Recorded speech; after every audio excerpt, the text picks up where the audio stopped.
Sir, मैं आप ही से पूछना चाहता हूं कि मंत्री टीएस सिद्धू के कार्यकाल में क्या विकास किया गया है? नहीं, ये मैं नहीं कह रहा हूँ, ये कांग्रेसी कार्यकर्ता कह रहे हैं, इसके विषय में बताएं। और तकरीबन आज से 50 साल पहले लगभग इंदिरा गांधी जी हवाई जहाज़ से इस एयरपोर्ट पे आई थी और तब से लेके आज तक एयरपोर्ट को चालू किया जा रहा है। और मुद्रा लोन की बात किया जाए तो मुद्रा लोन के लिए भी नौजवानों से मैंने कई नौजवानों से पूछा है ना, तो उन्होंने मुझे बताया कि सर जब लोन के लिए हम लोग मुद्रा लोन के लिए जाते हैं तो वहाँ पे इतना एजेंट हैं, दलाल हैं कि उनको ये कमीशन चाहिए, वो कमीशन चाहिए, वो बल्कि अपने जेब से भी जो भी पेमेंट रहता है वो पैसा भी खर्चा हो जाता है और उनको लोन भी नहीं मिलता। ज़्यादातर आदिवासी और पहाड़ी कोरवा लोगों के ज़मीन को मतलब हथियाया जा रहा है, कब्जा कर लिया जा रहा है। रोज़मर्रा की ज़िंदगी में अगर उनको कोई बीमारी हो गई तो इलाज कराने के लिए घर में पैसा नहीं है, वो थोड़ा सा 1 किलो 2 किलो चावल बेच के गाँव में जो है उसके बाद तेल मसाला खरीद के लाते हैं। पढ़ाई करके, शिक्षा हासिल करके, पूरा डिग्री करने के बावजूद भी नौकरी के लिए दर दर मतलब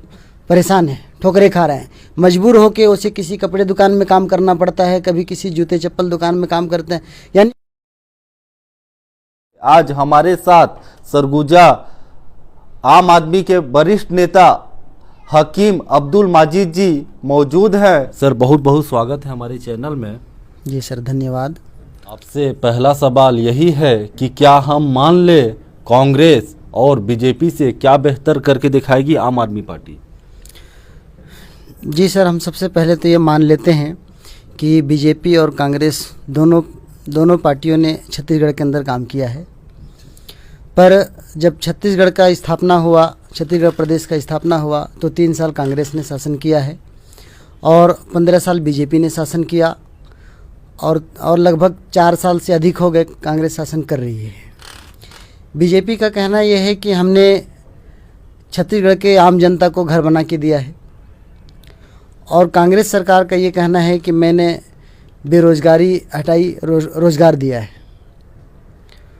तो सर, इसमें देखने वाली बात यह है कि आज जो है आम जनता से हम ज़मीनी तौर पे मुलाकात करते हैं तो लोगों का बेरोजगारी जैसा हटना चाहिए वैसा नहीं है, क्योंकि जब मैं आम लोगों से मुलाकात करता हूं तो लोग रोज़गार के लिए दर दर भटक रहे हैं। अभी भी लोग, गरीब जनता जो है पढ़ाई लिखाई करके, शिक्षा हासिल करके, पूरा डिग्री करने के बावजूद भी नौकरी के लिए दर दर मतलब परेशान है, ठोकरे खा रहे हैं। मजबूर होके उसे किसी कपड़े दुकान में काम करना पड़ता है, कभी किसी जूते चप्पल दुकान में काम करते हैं। यानी कि एक प्राइवेट दुकान में मामूली 5,000 के सैलरी पर जो है उसको मजबूर होकर काम करना पड़ता है शिक्षा हासिल करने के बाद भी। तो मुझे तो ये नहीं लगता है, ये भले सरकारी आंकड़ों में होंगे कि मतलब छत्तीसगढ़ के पढ़े लिखे नौजवानों को शिक्षा जो हासिल कर चुके हैं ऐसे लोगों को रोज़गार दे दी गई है, नौकरी दे दी गई है, लेकिन हमारी निगाह में तो दिख रहे हैं कि बहुत ज़्यादा बेरोज़गार लोग अभी भी भटक रहे हैं रोज़गार के लिए। और रही सवाल घर की बातें हैं तो भाजपा सरकार ने घर सारे लोगों को छत्तीसगढ़ के अंदर दे दिया बताया जाता है, लेकिन अभी भी बहुत से ऐसे लोग हैं जो किराए के मकान में रह रहे हैं, किराए तक पटाने की उनके पास क्षमता नहीं है और उनके पास अपना निजी घर नहीं है। देखिए, गरीबी से निकलने के लिए विद्वानों ने 3 रास्ते बताए हैं। पहला शिक्षा, दूसरा ज़मीन और तीसरा पैसा या पूंजी। और आज आप ध्यान से देखेंगे तो छत्तीसगढ़ के जनता के लिए तीनों रास्ते बंद हैं। ऐसा क्या कहना चाह रहे हैं? जैसे छत्तीसगढ़ जनता के तीनों रास्ते बंद हैं, क्या कहना चाह रहे हैं, बताएं हमारे दर्शकों को। देखिए, जैसे सबसे पहले तो मैं शिक्षा का बात करता हूं और शिक्षा को आप ध्यान से देखेंगे तो आज हमारे दिल्ली के अंदर देखिए, आम आदमी पार्टी का जब से सरकार बनी है तो आज वहां पे सरकारी स्कूलों का ये कंडीशन है कि प्राइवेट स्कूल से भी बहुत अच्छा है। आज लोग बड़े बड़े बिजनेसमैन और बड़े बड़े उद्योगपति लोग जो है सरकारी स्कूल में अपने बच्चों को शिक्षा हासिल कराना चाह रहे हैं। वहाँ का कंडीशन प्राइवेट स्कूल से भी बहुत अच्छे हैं। आज जो है हमारे माननीय श्री केजरीवाल जी ने दिल्ली के जो सरकारी स्कूल के टीचर हैं, शिक्षक हैं, उन लोगों को विदेश भेज के उन लोगों को ट्रेनिंग कराया गया और आज दिल्ली के अंदर बहुत बेहतरीन शिक्षा दिया जा रहा है। और आज विदेश से लोग दिल्ली के अंदर देखने आ रहे हैं कि आज जो है इंडिया का जो दिल्ली राजधानी है वहाँ का सरकारी स्कूल का इतने बेहतरीन जो है पूरा साधन है, शिक्षा है और आज लोग जो है पूरे भारत के अंदर जो है रेस्ट कर रहे हैं कि वाकई में इतना बेहतरीन शिक्षा दिल्ली के अंदर कैसे दिया जा रहा है। ये अलग बात है कि हमारे शिक्षा मंत्री मनीष सिसोदिया जी को षड्यंत्र के तहत जो है उनको जेल भिजवा दिया गया है, लेकिन वाकई में उन्होंने जैसा शिक्षा का काम किया है भारत के अंदर, दिल्ली के अंदर, वैसा अभी पूरे भारत के अंदर दिल्ली के टक्कर में कोई सरकारी स्कूल का उसके कंपटीशन में कोई नहीं है। हम ये चाहते हैं कि इस बार आम आदमी पार्टी की छत्तीसगढ़ के अंदर भी सरकार बने और बनने के बाद दिल्ली के जैसा शिक्षा अपने छत्तीसगढ़ में भी मैं चाहता हूं कि दिलवाना चाहता हूं, और छत्तीसगढ़ के भी शिक्षा का जो क्वालिटी है वो दिल्ली की तरह हो, यहाँ के भी स्कूल उसी टाइप से हो, हाई क्वालिटी के बने, और यहाँ के छत्तीसगढ़ के जो आम जनता के गरीब बच्चे हैं जो पढ़ने की इच्छा तो करते हैं लेकिन उनके पास उतने पैसे नहीं होते हैं कि उतना एजुकेशन हासिल करे, पढ़ लिख भी लेते हैं तो पढ़ने लिखने के बाद उनको जॉब नहीं मिल पाती है, भटकते हैं। तो जो हमारी सरकार है आम आदमी पार्टी सरकार, आज के डेट में इसको ईमानदार पार्टी ईमानदार सरकार के नाम से लोग जानते हैं। मैं 1 मिनट रोकना चाहूँगा। जैसे हमारे छत्तीसगढ़ में आज करीबन 20 से 22 साल हो चुके हैं, इसमें भी कांग्रेस और बीजेपी के द्वारा कई उच्च शिक्षा के लिए प्रस्ताव किया गया और जो संचालित हो रहा है उसके विषय में क्या कहना चाहिए? जी, अभी देखिए, अभी फिलहाल 1 सप्ताह पहले की बात है, अभी छत्तीसगढ़ के अंदर एक पेपर में न्यूज आया था उदयपुर ब्लॉक में, सरगुजा के ही, तो वहाँ पे आम जनता गरीब लोग जाके कलेक्टर से निवेदन कर रहे थे कि सरकार हमारे लिए जो है स्कूल खुलवा दिया जाए शिक्षा के लिए। तो आम जनता को कलेक्टर से निवेदन करने की जरूरत पड़ रही है, यानी कि यहाँ पे शिक्षा का सही व्यवस्था नहीं है। जैसे आप देखेंगे कि भाजपा की सरकार थी तो डीएवी स्कूल यहाँ पे खुलवाया गया, और आज आप पूरे छत्तीसगढ़ के अंदर देखिए कि डीएवी स्कूल का क्या कंडीशन है। और इसके बाद जब कांग्रेस की सरकार आई तो आत्मानंद स्कूल खुले, अब एक जिले में कम से कम 3-4 हैं समझ लीजिए, और सरकारी स्कूल कितना ज़्यादा है। तो सरकारी स्कूल और आत्मानंद स्कूल दोनों में आप कंपेयर करके देखेंगे तो दोनों के अंदर आपको कितना ऐसा लगेगा कि राजनीतिक जो है शिक्षा के ऊपर भी भेदभाव किया जा रहा है। और मैं चाहता हूं कि जैसे हमारी सरकार बनेगी तो जिस तरह से आज दिल्ली के सरकारी स्कूलों का पूरे भारत के अंदर बोलबाला हो रहा है, वैसे हमारे छत्तीसगढ़ के अंदर भी मतलब पूरे भारत के अंदर इसका बोलबाला हो कि यहाँ का शिक्षा बहुत अच्छा हो, ये मैं चाहता हूँ। जी, ये बात तो रही शिक्षा की। अब हम ज़मीन पे बात करते हैं। जैसे सरगुजा क्षेत्र आदिवासी बहुल क्षेत्र माना जाता है और किसानों के पास ज़मीन की कोई कमी नहीं है ना, बहुत ज़मीन है, लेकिन ज़्यादा से ज़्यादा किसान जो है खेती करने के बाद भी बहुत परेशान है। जैसे किसान ने जो है जसपुर क्षेत्र में देख लीजिए, जैसे हमारा सफ़र होता है जसपुर क्षेत्र में, टमाटर के सीज़न में मैंने सफ़र किया तो वहाँ देखा कि टमाटर का खेती तो बहुत अच्छा हुआ, और खेती होने के बाद जो है टमाटर बिक नहीं पा रहा है। बिक नहीं पाने की वजह से जो है रोड में टमाटर बिछा के लोग चक्का जाम करने पे मजबूर हो जा रहे हैं। आज टमाटर का इतना ज़्यादा खेती होने के बाद भी टमाटर सही रेट पे बिक नहीं पा रहा है। जैसे किसान टमाटर का खेती करने के लिए 1 लाख रुपए का पूंजी लगाता है तो अच्छा खासा खेती होने के बाद भी उसको 85,000 रुपये मूलधन रिटर्न हो रहा है, यानी कि 50,000 का घाटे हो जा रहा है। जैसे हम देखेंगे अपने सरगुजा में मैनपाट एरिया में आलू का बहुत ज़्यादा खेती होता है, तो आलू का इतना ज़्यादा खेती होने के बाद आलू भी सही बिक नहीं पा रहा है, उसका रेट सही नहीं मिल पा रहा है ना। तो मैं ये चाहता हूँ कि अपने सरगुजा संभाग में एक फूड प्रोसेसिंग यूनिट होनी चाहिए, स्थापित होनी चाहिए, जिससे कि जैसे टमाटर का बहुत ज़्यादा खेती हो रहा है तो हम टमाटर का टमाटो सॉस बना के जो है पूरे भारत के अंदर उसका सप्लाई हो, तो जो किसान खेती कर रहा है टमाटर का, उसका टमाटर अच्छे रेट में बिक भी जाएगा और उसका खेती करना भी व्यर्थ नहीं जाएगा, है ना। जैसे आलू बहुत ज़्यादा हो रहा है तो आलू के लिए आलू चिप्स का एक फैक्ट्री होनी चाहिए, तो वो फैक्ट्री होगा तो वो आलू भी सही से आलू चिप्स बना के हम अगर पूरा सेलिंग करते हैं तो किसानों के लिए एक बहुत बड़ी बात हो जाएगी। क्या हम मान सकते हैं अगर आपकी सरकार आए तो क्या ये संवादों को पूरा कर पाएंगे या आगे सोचेंगे इस विषय पे? जी, पहली बात तो मैं आपको बता देना चाहता हूं कि हमारी आम आदमी पार्टी की जो सरकार है, जो भी वादा करती है या जो घोषणा करती है, हमारी पार्टी को ईमानदार सरकार के नाम से जाना जाता है पूरे भारत के अंदर। तो मैं अपनी सरकार अगर अपने छत्तीसगढ़ में बन जाती है तो मैं आप लोगों से ये चीज़ वादा करता हूं कि अपने सरकार से जो है ये चीज़ अपने सरगुजा संभाग में हम जो है ज़रूर बनवाएंगे, है ना। फूड प्रोसेसिंग यूनिट ज़रूर हम बनाएंगे, और अपने पार्टी अगर इसमें जीत जाती है तो इसमें पूरा फोकस करेंगे कि किसानों को किसी भी प्रकार से कोई भी दिक्कत ना हो। जैसे आप देख लें लोग धान का खेती करते हैं, किसानों के पास ज़मीन बहुत है सरगुजा संभाग में, जैसे 5 एकड़ का खेती में किसान जो है धान का खेती करता है, तो उसको पूरे 5 एकड़ का ज़मीन को जो है धान खरीदी केंद्र में वो पूरे धान को बेच नहीं पा रहा है, उसके लिए काफ़ी परेशान है, जैसे उसको एकड़ के हिसाब से आधा ही खरीदा जा रहा है। तो ये सब बातों को लेके किसान काफ़ी परेशान है। जैसे खेती तो कर लेता है, अब देखिए कि बहुत ज़्यादा लोग ऐसे हैं जो खेती करने के बावजूद भी, काफ़ी ज़मींदार होने के बावजूद भी वो सिर्फ अपने पेट भात पे ही रह जा रहे हैं, यानी कि आगे नहीं बढ़ पा रहे हैं, प्रोग्रेस नहीं कर पा रहे हैं। रोज़मर्रा की ज़िंदगी में अगर उनको कोई बीमारी हो गई तो इलाज कराने के लिए घर में पैसा नहीं है, वो थोड़ा सा 1 किलो 2 किलो चावल बेच के गाँव में जो है उसके बाद तेल मसाला खरीद के लाते हैं। तो इस टाइप से काफ़ी अभी भी गरीबी जो है, इतना ज़्यादा खेती करने के बाद भी बड़ा किसान, गांव में बड़ा किसान होता है, उसके बावजूद भी उसके पास पैसे का दिक्कत होता है। तो खेती करके लोग आगे प्रोग्रेस नहीं कर पा रहे हैं। बहुत कम ही लोग ऐसे हैं जो खेती करने के बाद अच्छी खासी कमाई कर पा रहे हैं। बाकी समझ लीजिए 80% लोग जो है खेती करने के बावजूद भी उतना इनकम नहीं कर पा रहे हैं। जी, जैसे कि देखिए अभी जब से छत्तीसगढ़ के अंदर, तो जब से छत्तीसगढ़ स्थापना हुआ है तब से सिर्फ भाजपा और कांग्रेस की सरकार ही रही है ना। कोई तीसरा विकल्प तो था भी नहीं। आम आदमी पार्टी तो अभी एक तीसरा विकल्प के रूप से लोग देखने लगे हैं। तो मैं ये बताना चाह रहा हूँ कि जब से छत्तीसगढ़ बनी है तब से भूमाफिया का भी मतलब बढ़ते चला जा रहा है।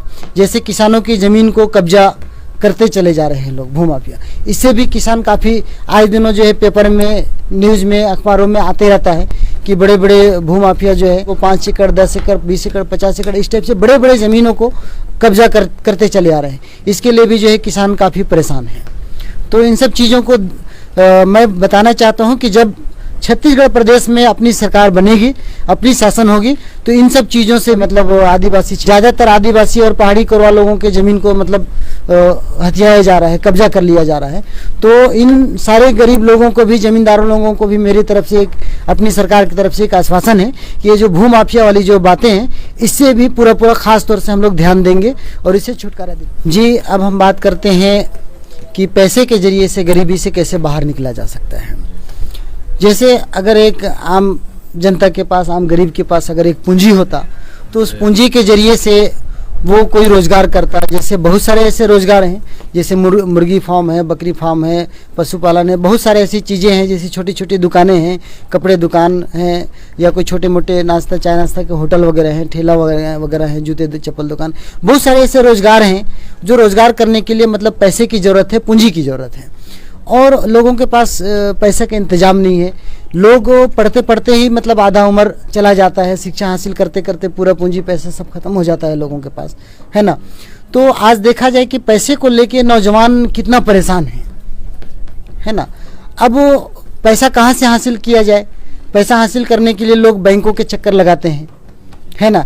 बैंक में भी जाने के बाद ये डॉक्यूमेंट चाहिए, वो चाहिए, लोगों के पास उतना होता नहीं है कि मतलब वो लोन भी नहीं ले पाते हैं।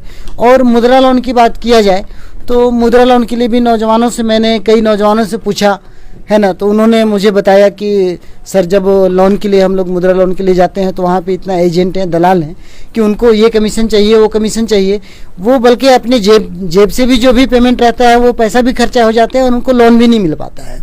तो ऐसे में नौजवान काफ़ी परेशान है सर, है ना। और इस परेशानी को लेके आखिरी में उसको मायूस होकर बैठ जाता है। या तो कुछ लोग जो है काफ़ी परेशान हो जाते हैं, कुछ लोग नशाखोरी में उतर जाते हैं, और जो कुछ ज़्यादा दिमागी लगाते हैं, अच्छे खासा सोच सकते हैं, वो अपने धरती, अपने माटी को छोड़ के, अपने बूढ़े माँ बाप को, अपने बीवी, छोटे छोटे बच्चों को छोड़ के परदेश काम करने जाने पर मजबूर हो जाते हैं। और परदेश में भी सर जाके ऐसा नहीं है कि बहुत ज़्यादा सुखी चैन उनको मिल जाता है। आज बहुत सारे ऐसे नौजवान हैं अपने सरगुजा क्षेत्र के, जसपुर क्षेत्र के, जिनको आप देखा जाए धीरे से कि आए दिन ये बात सुनने को आते रहता है। प्रदेश में जैसे काम करने गए कुछ लोग, दिल्ली, बम्बई, हैदराबाद, चेन्नई, कोलकाता वगैरह चले जाते हैं काम करने के लिए, बड़े बड़े फैक्ट्रियों में काम करते हैं। काम करने के बाद उनको सैलरी नहीं मिल पाती है, तनख्वाह नहीं मिल पाते हैं। यहाँ उसके बच्चे, माँ बाप भूखे मरते रहते हैं। यानी कि वो अपनी माटी को, अपने गाँव को छोड़ के प्रदेश भी काम करने जाता है तो रोजगार तो उसको मिल जाता है सर, लेकिन तनख्वाह सही से नहीं मिल पाता है। और इसके लिए जो है सरकार क्या ध्यान दे रही है ना। तो इन चीज़ों को देखना है। आज लोग इतना परेशान हैं, है ना। तो जब मैं आम जनता से ये बोलना चाहता हूँ, बेरोजगारों जो भी नौजवानों हैं, इन लोगों को मैं आश्वासन देना चाहता हूँ कि जब छत्तीसगढ़ में हमारी सरकार बनेगी, जब आम आदमी पार्टी की जीत होगी, तो मैं ख़ास तौर से जितने भी मतलब ये नौजवान बेरोजगार हैं, इन बेरोजगारियों के बारे में ख़ास हमारी पार्टी ध्यान देगी, है ना। और इस बेरोजगारी को हटाएंगे और अपने प्रदेश के अंदर ही रोजगार का ऐसा इंतजाम बनाया जाएगा कि अपने गांव, अपने माटी, अपने बीवी बच्चों को छोड़ के लोगों को प्रदेश काम करने के लिए न जाना पड़े। फिलहाल सरगुजा को हवाई सेवा से जोड़ने की तैयारियां पूरी कर ली गई है। क्या लगता है आगामी विधानसभा चुनाव में इसका क्या असर देखने को मिलेगा? जी सर, इसका कोई प्रभाव नहीं पड़ेगा, क्योंकि सरगुजा एयरपोर्ट का इतिहास आज़ादी से पहले का है। पहले इस एयरपोर्ट का इस्तेमाल राजघराना किया करते थे और तकरीबन आज से 50 साल पहले लगभग इंदिरा गांधी जी हवाई जहाज़ से इस एयरपोर्ट पे आई थी और तब से लेके आज तक एयरपोर्ट को चालू किया जा रहा है। जब भी जो भी सरकारें आई हैं, भाजपा की सरकार रही, कांग्रेस की सरकार रही, सभी सरकारों ने इस एयरपोर्ट को चालू करने का मुद्दा दिया और हर बार आज से जब से छत्तीसगढ़ बनी है तब से ये बात सुनने को मिलता चला आ रहा है कि इस सन में चालू होगा, इस सन में चालू होगा, अगले महीना चालू होगा करके इसको एक राजनीतिक तत्व कर दिया गया है और लोग बार बार इसको सिर्फ ट्राई कर रहे हैं, निरीक्षण कर रहे हैं, फोटोबाजी हो रही है, लेकिन आज तक ये चालू नहीं किया गया है और जनता इस बात से लेके काफ़ी दुखी है ना। और इतना पुराना एयरपोर्ट है और इसके बाद भी अभी तक चालू नहीं किया गया है, तो जनता की ऐसा लगता है कि जनता कहीं ना कहीं नाउम्मीद होती चली जा रही है सरकारों से, है ना। तो इसलिए इसका कोई प्रभाव नहीं पड़ेगी, मुझे ऐसा महसूस होता है। 3 सत्रों से कांग्रेस यहाँ पे जीतते आ रही है। क्या लगता है इस अबेदी किला को आम आदमी पार्टी भेद पाएगी? जी निश्चित है, इस बार सरगुजा विधानसभा क्षेत्र में आम आदमी पार्टी की जीत निश्चित है और अभी आम आदमी पार्टी के कार्यकर्ता में पूरा जोश भरा हुआ है। सारे कार्यकर्ता सक्रिय हो चुके हैं और आम आदमी पार्टी के वरिष्ठ नेता, आम आदमी पार्टी के पदाधिकारी और हर जिले में जा के कार्यकर्ताओं से मुलाकात कर रही है और इस बार आम आदमी पार्टी की सरकार छत्तीसगढ़ में बनना निश्चित तय है। कांग्रेस कार्यकर्ताओं का कहना है कि पिछले आगामी 4 वर्षों में मंत्री टी एस सिंहदेव के द्वारा कई विकास कार्य किए गए हैं। इस विषय में क्या कहना चाहेंगे? सर, मैं आप ही से पूछना चाहता हूं कि मंत्री टी एस सिंहदेव के कार्यकाल में क्या विकास किया गया है? नहीं, ये मैं नहीं कह रहा हूं, ये कांग्रेसी कार्यकर्ता कह रहे हैं, इसके विषय में बताएं। मेरा तो ये मानना है कि इनके कार्यकाल में कोई ऐसी विकास की चीज़ें नहीं दिख रही है। आप सरगुजा वासी में से किसी से भी जाके पूछिए, आम जनता से जाके पूछ लीजिए, कहीं भी कोई भी ऐसी विकास का कार्य अंबिकापुर के अंदर, सरगुजा के अंदर नहीं दिखाई दे रहा है। और मैं बताना चाहता हूं कि अभी जब से आम आदमी पार्टी छत्तीसगढ़ के अंदर आई है तब से हमारे कार्यकर्ता के अंदर काफ़ी जोश भरा हुआ है। हमारे वरिष्ठ नेता काफ़ी दौरा कर रहे हैं और हमारी पार्टी आने के बाद, है ना, उम्मीद है कि काफ़ी विकास होगी। ये मैं लोगों को आश्वासन देना चाहता हूँ। बहुत बहुत धन्यवाद आपका बहुत मूल्य समय देने के लिए। जी सर, धन्यवाद।